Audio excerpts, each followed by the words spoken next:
Hello everyone, जय जगन्नाथ। तो आइए इस वीडियो में हमने डिस्कस करने वाले इंडियन कॉन्स्टिट्यूशन के काफ़ी इंपॉर्टेंट क्वेश्चन वो डिस्कस करने वाले, यानी इंडियन पॉलिटी के बारे में। क्योंकि एग्जामिनर की फेवरेट क्वेश्चन जो रहे सबसे इंपॉर्टेंट क्वेश्चन बनते हैं एंड ज़्यादातर स्टूडेंट जो कन्फ्यूज हो जाती है वो है इंडियन पॉलिटी। अगर इनमें से आप इनमें से नहीं हो तो अच्छी बात है। अगर तो देखते हैं जो भी इंपॉर्टेंट क्वेश्चन रहे वो बिना टाइम वेस्ट करें। पार्ट 141 रहे, देखते हैं। फर्स्ट क्वेश्चन आपके सामने रहे, power of governor. Power of governor to grant pardon in which article. देखिए, गवर्नर के पार्डनिंग पावर तो हमने डिस्कस करेंगे ही सही। मुझे ये बात बताइए, जो प्रेसिडेंट रहे, प्रेसिडेंट की पार्डनिंग पावर कौन से आर्टिकल में रहे? 72। ध्यान में रखना, मत भूलना। तो गवर्नर की जो पार्डनिंग पावर रहे वो 161 में रहे। Option C is the right answer, 161। Clear?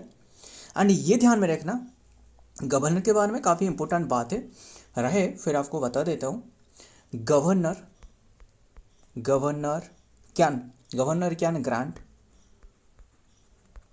Grant pardons. इनमें से क्या बड़ी बात है? पार्डन्स मतलब जो कि रिफ्राइज जो बता देता हूँ, पार्डन्स जारी कर सकता है कौन सी क्षेत्रों में? एक तो रहे रिफ्राइज एंड रेस्पाइट्स, रेमिशन। क्लियर? रेमिशन हो गया। और फिर क्या ये कह सकते हो कि जो क्या रहे, कम्युनिटी जो सेंटेंस रहे, है ना, कम्युनिटी सेंटेंस। बट इन्होंने, यानी जो गवर्नर रहे ना, वो डेथ सेंटेंस को पार्डन नहीं कर सकते हैं। क्या जानते हो? इतनी सी बात आपको पता थी? यानी और कम्युनिटिव सेंटेंस जो रहे, है ना, कम्यूट सेंटेंसेस। क्लियर? मतलब आपकी जो सजा रहा है इससे घटा सकते हैं, यानी कम कर सकते हैं। बट डेथ सेंटेंस की पार्डनिंग जो रहे ना, सिर्फ प्रेसिडेंट के पास रहे, यानी जो 72 आर्टिकल में रहे, है ना। बट ही कैन नॉट, जो गवर्नर है, बट ही कैन नॉट, बस बता रहा हूँ, ध्यान में सुनना, but he can not pardon death sentences. Clear? Can not pardon death sentences. Death sentence को पार्डन नहीं कर सकते, ओनली प्रेसिडेंट कर सकते हैं, यानी president can, only president can. Clear? ध्यान में रखिएगा, काफ़ी बातें रहे। और फिर क्या रहे, यूज जो but he can not use pardoning जो पावर रहे एग्नेस्ट जो मार्शियल लॉ रहे ना, मार्शियल लॉ जो कोर्ट एक सेंटेंस रहे, कोर्ट की जो सेंटेंस रहे, इसी के एग्नेस्ट में पार्डन नहीं कर सकता है ना। ध्यान में रखिएगा। वैसे और भी काफ़ी बातें रहे, तो देखते हैं डिटेल में क्या बातें रहे। वही लिखे, पार्डनिंग पावर ऑफ गवर्नर जो कि आर्टिकल आउटलाइन जो कि in article 161 of the constitution and granting the power of the grant and then the pardon. बस यही आपको डिस्कस करिए, यानी प्रेसिडेंट की तो 72। क्लियर? नेक्स्ट देखते हैं नंबर 2। आंसर तो पता चल गया, फिर भी नंबर 2 क्या रहे, advocate general for the state in which article. Advocate general के बारे में कौन से आर्टिकल में रहे? 165 है क्या असल में जो एडवोकेट जनरल रहे? मुझे ये बात बताना, एडवोकेट जनरल के बारे में काफ़ी बातें रहे। नंबर 1 पहला पॉइंट क्या रहे, अपॉइंटेड बाय। ये बात आपको ध्यान में रखना, स्टेट के बारे में बात कर रहे तो अपॉइंटेड बाय गवर्नर, है ना, गवर्नर के द्वारा अपॉइंटेड करी जा सकता है। एंड किसके बारे में? एडवोकेट जनरल की बात कर रहा हूँ, आर्टिकल तो 165। एंड इन्होंने जो एडवोकेट जनरल वही होती है, चुनी जाती है, मस्ट बी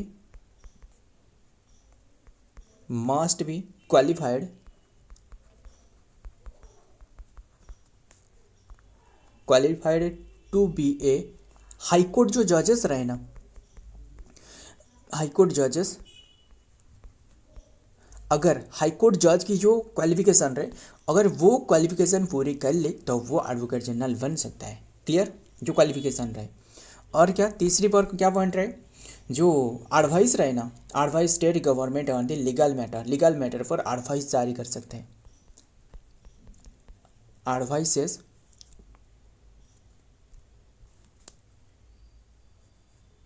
एडवाइसेस, जो कि एडवाइस दे सकते हैं स्टेट गवर्नमेंट को एडवाइस दे सकते हैं गवर्नमेंट को ऑन लीगल मैटर पर। क्लियर, लीगल मैटर पर एडवाइस दे सकते हैं। और भी काफ़ी रहे, ध्यान में रखना, 3 रहे। और 4 पर और एक पॉइंट रहे, क्या रहे, जो क्या रहे, इन्होंने जो होल्ड कर सकते हैं ऑफिस इनकी जो टेन्योर रहे, मुझे बताना इनके टेन्योर कितने साल के रहे। होल्ड्स ऑफिस टिल द जो गवर्नर जब तक चाहते मतलब इन्हें रिमूव कर सकते हैं, या फिर गवर्नमेंट जब चाहे इन्हें इंक्लूड कर सकते हैं। ध्यान में रखिए, गवर्नमेंट की इनकी जो टेन्योर रहे गवर्नमेंट के प्लीजर पर डिपेंडेंट रहे। क्लियर, ध्यान में रखिएगा। एंड जो ओथ ले चली जाती है किसके द्वारा, ध्यान में रखिएगा, ओथ भी वही गवर्नर के द्वारा ली जाती है ना। तो देखते हैं, द एडवोकेट जनरल जो कि अंडर आर्टिकल 165 में रहा है। Clear, of the Indian constitution appointed by the governor, this official act आज था, जो कि हाईएस्ट लॉ ऑफिसर, स्टेट की हाईएस्ट लॉ ऑफिसर पूछे तो वो अटर्नी जो एडवोकेट जनरल है ना। एंड कंट्रोलर जनरल कौन रहे बताना।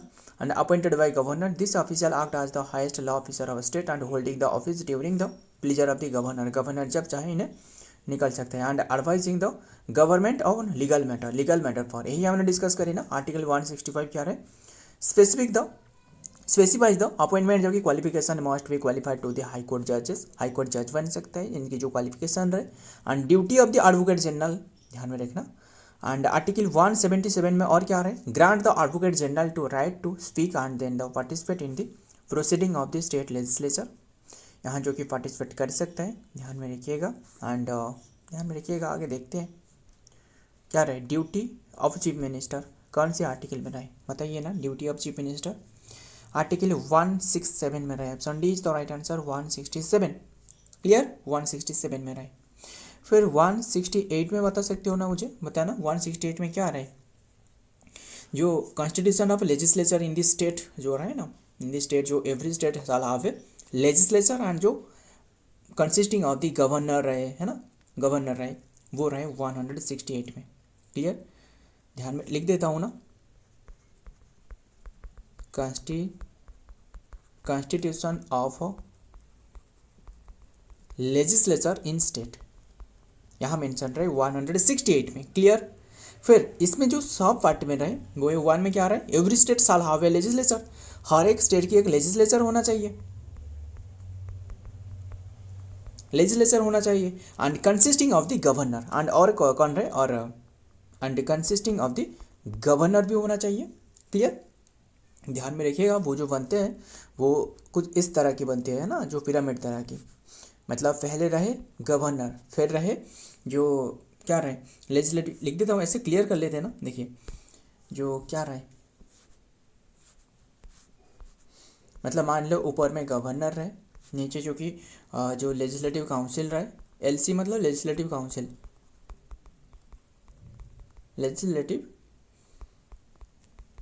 रहे। एंड ये ध्यान में रखना, लेजिस्लेटिव जो काउंसिल है ना, ये अपर हाउस है। क्लियर, अपर हाउस या फिर परमानेंट हाउस भी कह सकते हो, ये अपर हाउस है, ये ध्यान में रखना, ज़्यादातर स्टूडेंट कन्फ्यूज हो जाती है। यूपीपी अपर हाउस, ये या फिर ये भी कह सकते हो कि परमानेंट हाउस। क्यों कहा जाता है परमानेंट हाउस, ये बताना। लेजिस्लेटिव काउंसिल तो डिस्कस करी, और रहे लेजिस्लेटिव असेंबली। देखिए सारे स्टेट में लेजिस्लेटिव काउंसिल नहीं है, पर्टिकुलरली ऐसे स्टेट रहे जहाँ की लेजिस्लेटिव काउंसिल रहे, मुझे बताना। ये लेजिस्लेटिव क्या रहे, लेजिस्लेटिव असेंबली रहे, जिसे लोअर हाउस कहा जा सकता है। तो ध्यान में रखिएगा। एंड और क्या हमने डिस्कस कर रहे थे, भूल गया क्या क्वेश्चन आपको पूछा था। तो इसका क्वेश्चन तो आंसर तो 167 रहे चीफ मिनिस्टर के बारे में। और एक बात पूछा था ना, क्या पूछा था, एंड ये ध्यान में रखना, जो ऑल स्टेट है ना, all state must have a legislature. Clear, legislature assembly या फिर लेजिस्लेटिव असेंबली। है ना। एंड ये जो सभी स्टेट की जो लेजिस्लेटिव असेंबली है इसे कहा जाता है यूनिकैमरल, जो एक सदनीय जो विधानमंडली। एंड जो ये द्विसदनीय रहे यानी जो लेजिस्लेटिव काउंसिल जो स्टेट में रहे, जिन भी स्टेट में रहे, मतलब हर एक स्टेट की लेजिस्लेटिव असेंबली होना ही चाहिए, बट लेजिस्लेटिव काउंसिल की मैंडेटरी नहीं है। लेजिस्लेटिव काउंसिल जो स्टेट में रहे वो बता देता हूँ, वो इसे बाइकैमरल कहा जाता है, बाइकैमरल लेजिस्लेचर, है ना, जिसे हमने ऐसे याद रखी, कुंबत, KUMBAT, सही लिखी है। लिख देते ना, सारे के सारे स्टेट भी लिख देते क्योंकि काफ़ी इंपॉर्टेंट है,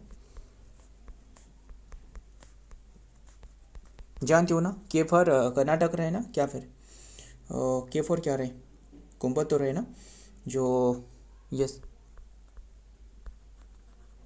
कर्नाटक रहे, यू फॉर उत्तर प्रदेश, है ना, यूपी, एम फॉर जो कि मध्य प्रदेश रहे, बी फॉर बिहार रहे, ए फॉर आंध्र प्रदेश, आंध्र प्रदेश है ना, असम नहीं, टी फॉर त्रिपुरा नहीं, तेलंगाना। देखिए असल में तेलंगाना त्रिपुरा एक ही स्टेट था, है ना, जो कि 2 जून 2014 में ये सेपरेट हुए, तो इसीलिए ये स्टेट में मतलब आंध्र प्रदेश था, है ना, आंध्र प्रदेश से तेलंगाना सेपरेट हुए, तो इसीलिए ये स्टेट यहाँ भी जो कि बाइकैमरल द्विसदनीय जो विधानमंडली वो भी रहे। हो गया ना क्लियर सारे के सारे। एंड देखिए ये एक एक करके तो हमने लिख कर आपको बता रहा हूँ। अगर आपको लग रहा है कि वीडियो स्लो चल रहा है तो आपके हाथ में सारे के सारे चीज़ें रहे, वीडियो के स्पीड 2x स्पीड में देख लेना, बट स्किप मत करना, सारे के सारे इंक्लूड करके 2x स्पीड हो या फिर 3x तो ऑप्शन नहीं है, इसे मेंबरशिप लेना होगा, बट 2x यही सही है, 2x स्पीड में देख लेना, 3x तो नहीं हो पाएगा, है ना, कुछ समझ में भी नहीं आएगा, बस 2x स्पीड में देख लेना, बस लास्ट तक बने रहेगा। अगर आपको कुछ सीखने को मिले तो, नहीं मिली तो बताना कि नहीं आपने। तो देखते हैं प्राइम मिनिस्टर जो कि तो 167 में रहे, देखते हैं। Number 4, composition of legislature assembly in which article, composition of जो लेजिस्लेचर रहे वो कौन से आर्टिकल में रहे, लेजिस्लेचर असेंबली, ये मेंशन रहे 170 में, option D is the right answer 170। And ये ध्यान में रखना, क्या ध्यान में रखना, ये ध्यान में रखना, जो लेजिस्लेचर रहे ना कोई भी स्टेट की, not less than 60, but exception भी रहे बताऊंगा, नॉट लेस दैन 60। जो लेजिस्लेचर असेंबली की बात कर रहा हूँ, लेजिस्लेचर असेंबली जो रहे वो कोई भी स्टेट की 60 से नीचे नहीं होना चाहिए, क्लियर, 60 से मतलब 60 से ज़्यादा होना चाहिए, है ना, तो ज़्यादा होना ही चाहिए। And not more than, and not more than 500 से भी ज़्यादा नहीं होना चाहिए, क्लियर, इनके बीच में रहना चाहिए। मतलब आप सोचो कि कैसे बात कर रही हो, वो जो मिजोरम में है ना, मिजोरम में 40 सीट रहे, फिर नागालैंड में 46 रहे, कैसे रहे, तो एक्सेप्शन रहे, बता देता हूँ, स्टार मार्क लगा लेना, मतलब एक्सेप्शन क्या रहे, एक्सेप्शन यही है कि गोवा हो गया, गोवा में दोनों स्टेट था, अभी के टाइम में और एक न्यू स्टेट इंक्लूड करी गई है, मुझे बताना उसका नाम क्या है, अरुणाचल प्रदेश रहे, सिक्किम रहे, है ना, यहाँ जो कि मिनिमम मेंबर, जो मिनिमम बातें रहे ना वो 30 रहे, 30 मेंबर होना चाहिए, क्लियर, इतनी सी बात। फिर बात करें मिजोरम की जो रहे, फिर और एक स्टार मार्क लगाना, मिजोरम की बात कर रहे थे ना 40 रहे, एंड और क्या रहे, जो नागालैंड की रहे, नागालैंड की 46 रहे। लेजिस्लेटिव असेंबली की बात कर रहा हूँ, क्लियर, एंड ध्यान में रखिएगा, और जो लेजिस्लेटिव काउंसिल था वो तो कुंबत रहे, है ना, 6 स्टेट में रहे, इतनी सी बात ध्यान में रखिएगा। The composition of legislative assembly को विधानसभा इन इंडिया जो कि state is primarily govern by, जो कि आर्टिकल 170 में रहे of the constitution of India की डिटेल्स क्या रहा है, and regarding the composition under the article 170 include size, the size क्या रहे, तो असेंबली मस्ट हैव नॉट जो कि मोर दैन 500 से ज़्यादा नहीं होना चाहिए, एंड नॉट लेस दैन 600 जो सॉरी माफ़ करिएगा 60 मेंबर से नीचे नहीं होना चाहिए, वही तो हमने डिस्कस करी ना, subject to expansion and then for the small state, बस थोड़ा सा जो कि एक्सेप्शन भी रहे वो तो हमने डिस्कस करी ना। नेक्स्ट देखते हैं number 5, speaker and deputy speaker of A legislative assembly is in which article, speaker and जो लेजिस्लेटिव जो speaker and legislative assembly is in which article, कौन से आर्टिकल में मेंशन रहे, क्लियर, स्पीकर। तो ये स्पीकर लेजिस्लेटिव असेंबली तो नहीं होगा ना, ये क्वेश्चन थोड़ा सा गलत रहे, सही कर लेते ना, लेजिस्लेटिव असेंबली कैसे होगा, speaker and deputy speaker of legislative assembly in which article, नहीं सही लिखी गई है, जो speaker and deputy speaker of A legislative assembly, मतलब लेजिस्लेटिव असेंबली ने ऑफ ए लेजिस्लेटिव असेंबली की जो स्पीकर एंड डेप्यूटी स्पीकर के बारे में जो मेंशन रहे, वो ये क्वेश्चन सही है, पूरी तरह सही है, ध्यान में रखिएगा, गलत नहीं है। तो ये कौन से आर्टिकल में रहे, स्पीकर एंड डेप्यूटी स्पीकर, तो बस ये ऑप्शन जो रहे, ऑप्शन नहीं है, क्या आंसर होने वाला है, 178 में रहे, clear, speaker and deputy speaker of legislative assembly is in which article 178 में रहे, ध्यान में रखिएगा। एंड देखते हैं डिटेल में। Article 178 of the Indian constitution provides the for the office of the, जो कि स्पीकर एंड डेप्यूटी स्पीकर के बारे में जो ऑफिस रहे इन एवरी स्टेट, क्लियर, हर एक स्टेट में होना ही चाहिए, and speaker in the every state and legislative जो कि assembly, it mandate that the assembly shall as soon as the possible and then the choose 2 member to be speaker and deputy speaker होना चाहिए, electing new ones and then the whenever office become the vacant, clear.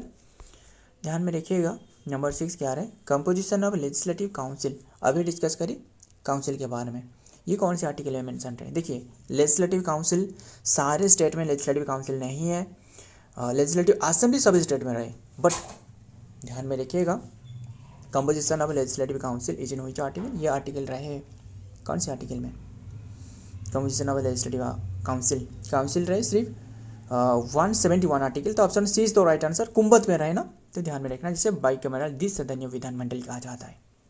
Article 178 of the Indian constitution, 178 वो जो speaker of the deputy speaker रहे है ना, वो question के रहे। देखते हैं नंबर 7 क्या रहे, speaker of deputy speaker not to present during the consideration of a resolution of their own removal is in which article, ध्यान में रखना, ये क्वेश्चन बहुत ही इंपॉर्टेंट है, क्यों, मतलब मान लो कोई भी स्टेट की जो लेजिस्लेटिव असेंबली की जो स्पीकर रहे एंड जो डेप्यूटी स्पीकर रहे, अगर इनकी रिजोल्यूशन चल रहा है यानी रिमूवल प्रोसीजर चल रहा है, वहाँ इन्होंने इन्होंने जो कि मतलब पार्टिसिपेट नहीं कर सकते हैं, ध्यान में रखना, नॉट टू प्रेजेंट, वहाँ प्रेजेंट नहीं हो सकते, क्यों मतलब इसीलिए क्योंकि इन्होंने खुद के ऊपर में राय सुना सकता है ना, तो ध्यान में रखना इन्होंने नहीं रह सकते। तो ये कौन से आर्टिकल में मेंशन रहे, 181 ऑप्शन ए, ध्यान में रखिएगा। एंड वही देख सकते हो 181 यहाँ जो लिखी गई है, जो कि स्टेट असेंबली के बारे में, एंड ये तो रहे लोकसभा यानी देखिए बहुत इंपॉर्टेंट है, हमने बात कर रहे हूँ ये जो क्वेश्चन रहे स्टेट असेंबली के बारे में, क्लियर। एंड यहाँ पे लिखी है ना जो consideration deputy speaker of the not to present at the article, देखिए ये क्वेश्चन ऑप्शन के मुताबिक आंसर यही सही होने वाला है, क्यों, अगर 96 होते वो भी आंसर होते, क्योंकि जो 96 रहे ना वो मेंशन रहे, अगर जो लोकसभा जो रहे, लोकसभा एंड तो एक राज्यसभा पता ही होगा, प्रेसिडेंट रहे, पार्लियामेंट में president, Lok Sabha and Rajya Sabha upper house, Lok Sabha lower house and president रहे, तीनों तो मेंबर रहे पार्लियामेंट की। अगर जो लोकसभा के स्पीकर एंड जो डिप्टी स्पीकर रहे इनकी रिमूवल प्रोसीड्योर चल रहा है, तो वो यहाँ हिस्सा नहीं ले सकते, कौन से आर्टिकल में रहे, 96 में। फिर राज्यसभा में जो रहे, अगर इन दोनों की जो कि चल रही प्रोसीजर यानी जो रिमूवल प्रोसीजर, तो 181 के तहत इन्होंने हिस्सा नहीं ले सकते, प्रेजेंट नहीं हो सकते वहाँ, क्लियर। काफ़ी बातें रहे और टाइम होते तो और भी काफ़ी सारे बातें डिस्कस करते हैं, ज़्यादा भी टाइम हो चुकी है। Definition of money will is in which article, definition के बारे में मनी विल के बारे में 199 ऑप्शन बी इज तो राइट आंसर 199। एंड देखिए ये 199 स्टेट के, ये सारे के सारे जो हमें क्वेश्चन डिस्कस करें ना जी आज, सारे के सारे स्टेट के बारे में, तो ये स्टेट के बारे में बात करी 199। अगर आपको सेंटर के बारे में पूछे तो 110 है ना, आज की जो बजट पेश करवाई गई है ना, जो बजट के बारे में ध्यान में रखिएगा, और भी काफ़ी बातें रहे तो रहने देखते हैं डिटेल में, तो बस जो 199 में रहे। देखते हैं number 9, assent to bill governor is in which article, जानते हो ना असेंट मतलब, देखिए अगर कोई भी बिल आए गवर्नर के पास, वो क्या करने वाले वो तो मतलब प्रोसीड कर सकते हैं या फिर नहीं कैंसिल भी कर सकते हैं, या फिर इन्होंने होल्ड कर रख सकते हैं। क्यों होल्ड करने वाले? यूट कर मतलब होल्ड करने के बाद इन्होंने प्रेसिडेंट की जो कंसिडरेशन रहे ना वहाँ भेज सकते हैं। आर्टिकल कौन से आर्टिकल के तहत? Assent to bill by governor reason which article 200 के तहत। Option C is the right answer 200, जिसके कारण जो तेलंगाना में काफ़ी तबाही मचा कर रखे थे, है ना, पता ही होगा। एंड ध्यान में देखिए ये 200 में रहे। अगर सेंटर में पूछे तो ऐसे रिलेट करके याद रखना सबसे ज़्यादा इफेक्टिव होती है। 111 है ना, तो वो असेंट टू बिल रहे, ध्यान में रखिएगा। एंड फिर 200 देखिए 200 में होल्ड कर सकते हैं, असेंट कर सकते हैं, बट असेंट दे सकते हैं। 201 में जानती हो ना, जो बिल रिजर्व करी जाती है प्रेसिडेंट के द्वारा, रिजर्व करी जाती है फॉर, लिख देता हूँ ना, 201 में क्या रहे? Reserve for president consideration, president की कंसिडरेशन के लिए जो गवर्नर रहे वो बिल को होल्ड कर सकते हैं। क्लियर? एंड ये जो 200 में रहे वो असेंट दे सकते हैं, अप्रूवल दे सकती है ना। The definition of the money bill in state of the legislature provided the 199, वो तो दोनों बार लिखी गई है ना, बस ये क्वेश्चन तो असेंट टू द बिल के बारे में बात कर रहे हैं। नेक्स्ट देखते हैं number 10, last question, annual financial statement is in which article? कौन से आर्टिकल में रहा है एनुअल फाइनेंशियल स्टेटमेंट के बारे में, जिसे बजट कहा जा रहा है। बजट के बारे में कोई भी मेंशन नहीं है, प्रावधान नहीं है अभी के टाइम में। आज ही जो कि निर्मला सीतारमण जी रहे, इन्होंने बजट पेश करी है ना, फरवरी की बात करें, फरवरी 1, तो एनुअल फाइनेंशियल स्टेटमेंट ये मेंशन रहे 202, यानी option B is the right answer 202। फिर सेंटर में, ये हमने स्टेट के बारे में बात करी। सेंटर में जब भी पढ़ना रिलेटेड करके याद रखना, सेंटर में 112। सो फ्रेंड आज के ये सारे के सारे क्वेश्चन रहे, ये भी देख सकते हो 202 में मेंशन रहे, यानी द एनुअल फाइनेंशियल स्टेटमेंट जिसे स्टेट बजट कहा जा रहा है, इज कवर जो कि अंडर आर्टिकल 202। क्लियर? सेंटर तो 112 रहे। सो फ्रेंड आज के ये सारे के सारे क्वेश्चन रहे। वीडियो पसंद आए तो वीडियो को लाइक करना, दोस्तों याद शेयर करिएगा। मिलता हूँ और एक वीडियो में और एक इंपॉर्टेंट एमसीक्यू के साथ, तब तक के लिए जय हिंद, जय जगन्नाथ।